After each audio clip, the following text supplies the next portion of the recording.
एक समय की बात है। एक गांव में तीन लड़के रहते थे, राम, श्याम और राजू। तीनों के पिता काफी अमीर थे।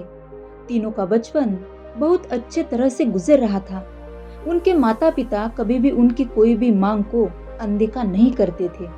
राम के पिता सरपंच थे, श्याम के पिता एक कारोबारी थे और राजू के पिता एक किसान जमींदार थे। छोटी उम्र से ही उन सबको लाड़ प्यार ने ऐसा बना दिया था कि ना तो उनको मेहनत का पता था और ना ही उनको समय की परवाह थी। अक्सर वह सारा दिन बस घूमते रहते थे, नशे और अन्य भोग विलास में डूबे रहते थे, जिससे उनके गांव वाले भी बहुत दुखी थे। सरपंच और बड़े लोगों के बच्चे होने के कारण उनकी कोई शिकायत कर पाने की हिम्मत नहीं कर पाता था, जिससे उनका मनोबल और बढ़ गया था। एक दिन उनके गांव में बहुत तेज बारिश हुई, जिससे सब लोगों को नुकसान हुआ, जिसमें इन तीनों के पिता भी थे। लेकिन इतना कुछ होने के बाद भी उनके बेटों का वही हाल था। वो बस घूमते रहते, नशा करते, भोग विलास करते रहते थे। माँ बाप काफी चिंतित रहा करते थे। ये तीनों भले ही कितने गंदे थे, लेकिन इन तीनों के अंदर एक खास बात थी जिसकी पहचान किसी को नहीं थी और उनको खुद को भी यह पता नहीं था। राम एक बहुत अच्छा नेता प्रतिपक्ष था, क्योंकि अपने पिता के पास रहते हुए उसको इसका काफी ज्ञान हो गया था, क्योंकि उसके पिता सरपंच थे। श्याम भी इस तरह से बिजनेस की समझ रखता था, क्योंकि उसके पिता एक कारोबारी थे। और राजू खेती के कामों को जानता था, क्योंकि उसके पिता जमींदार थे। पर अपनी गलत कामों की वजह से उन सब ने अपने इन टैलेंट पर ध्यान ही नहीं दिया, जो कि उनकी सबसे बड़ी कमजोरी थी। इस तरह से इनकी बदमाशियों को देखकर इनके पिता ने उन्हें सीख देने का सोचा। तीनों पिताओं ने आपस में बात की और उसका एक हल निकाला। तीनों पिताओं ने अपना अपना काम अपने अपने बेटों को सौंप दिया, जिससे उनको समय की कदर का पता लग सके। तीनों के पिता ने एक वसीयत बनाई, जिसमें ये लिखा था कि 1 वर्ष के अंदर इन तीनों को 10 लाख रुपए कमाकर देने होंगे, जो बिना किसी गलत काम करके कमाए गए हो। और तीनों को अलग अलग स्थान पर रहना था। इन तीनों को 5-5 लाख रुपए भी दिए गए, ताकि उनको काम स्टार्ट करने में दिक्कत ना हो। पहले तो सब खुश हो गए कि हम आजाद हो गए, हमको पैसे मिल गए। और ऐसा सोच करके इन्होंने फिर से काफी समय मौज मस्ती करने में लगा दिया। इस तरह से 6 महीने बीत गए और इनका काफी सारा नुकसान भी हुआ। फिर एक दिन अचानक उनको एहसास हुआ कि अगर हम शर्त हार गए तो हम अपनी अपनी जायदाद खो बैठेंगे। धीरे धीरे उनकी चिंता बढ़ने लगी। एक दिन वो इसी उधेड़ धुन में एक पार्क में बैठे थे और कुछ डिस्कस कर रहे थे कि उनको एक छोटी सी लड़की मिली। वो फूल बेच रही थी और साथ में ही पढ़ भी रही थी। तीनों लोग उस लड़की के पास गए। तभी राम ने लड़की से बोला, बेटी, आपकी उम्र क्या है? तो लड़की ने जवाब दिया कि मैं 12 साल की हूँ। अंकल इतना सुनते ही राम ने आश्चर्य से पूछा कि आप इतने छोटे होकर के खेल नहीं रहे हो?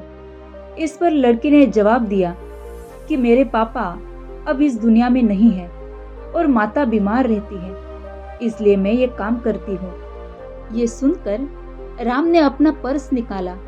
उसके पास जो भी पैसे बचे थे वो उस लड़की को देने लगा। उसके बाद लड़की ने बोला, अंकल आप भी फूल ले लो, मुझे बहुत खुशी होगी, क्योंकि मैं अगर आपसे फ्री में पैसे ले लूंगी तो मेरा मन पढ़ाई में नहीं लगेगा, मैं कामचोर बन जाऊंगी, क्योंकि यही समय है जिस समय मैं अपना भविष्य लिख सकती हूँ। राम ने उस लड़की से सारे फूल ले लिए और तीनों घर लौट आए।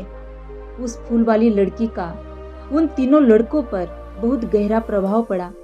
रात भर उन तीनों ने उस बच्ची के बारे में सोचते रहे और उन्हें एहसास हुआ कि वो तीनों कितने गलत थे।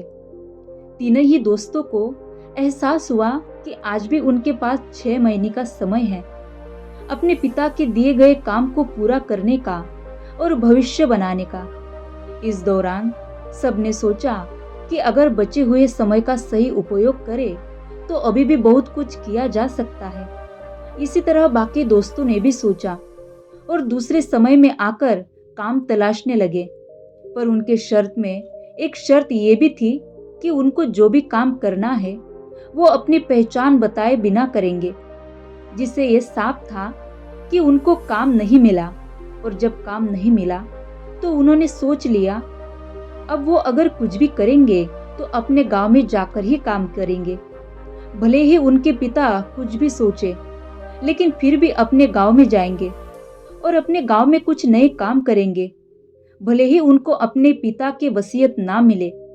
तीनों लड़के अपने गांव में फिर से आए और अपने अपने पिताओं से जाकर के मिले और उन्होंने अपने अनुभव के बारे में बताया और बोला कि वो आगे से ऐसी गलती नहीं करेंगे और उन्हें माफ कर दे। लेकिन पिता तो शर्त पे ही अड़े थे। लड़कों को कोई दया नहीं मिली।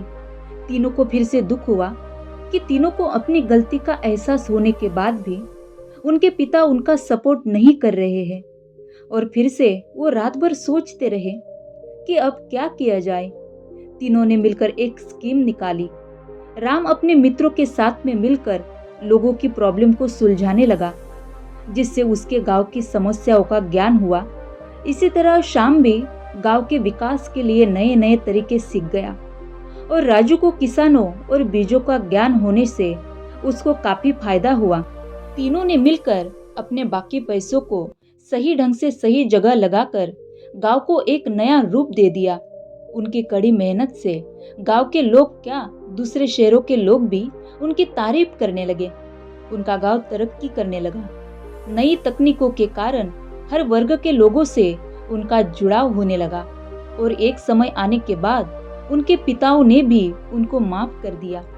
इस तरह से दोस्तों, उन तीनों को समय की कीमत का अंदाजा हुआ कि पहले वो कितना समय बर्बाद कर रहे थे, लेकिन जब से उनको समय की कीमत का अंदाजा हुआ तब से उन्होंने समय को बर्बाद नहीं किया और काम करके पैसा कमाया, नाम कमाया और ये सीखा ईमानदारी से जिंदगी कैसे जी जाती है।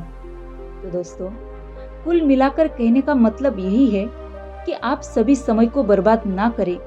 अगर ये समय आपके हाथ से निकल गया तो कुछ नहीं कर सकेंगे। और हाँ, समय के पास इतना समय नहीं है कि वो आपको दोबारा समय दे।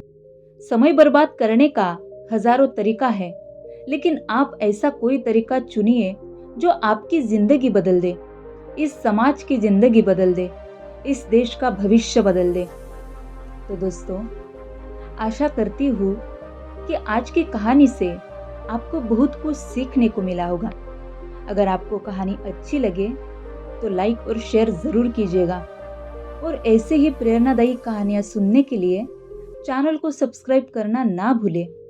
तो मिलेंगे एक नई कहानी के साथ। तब तक के लिए धन्यवाद।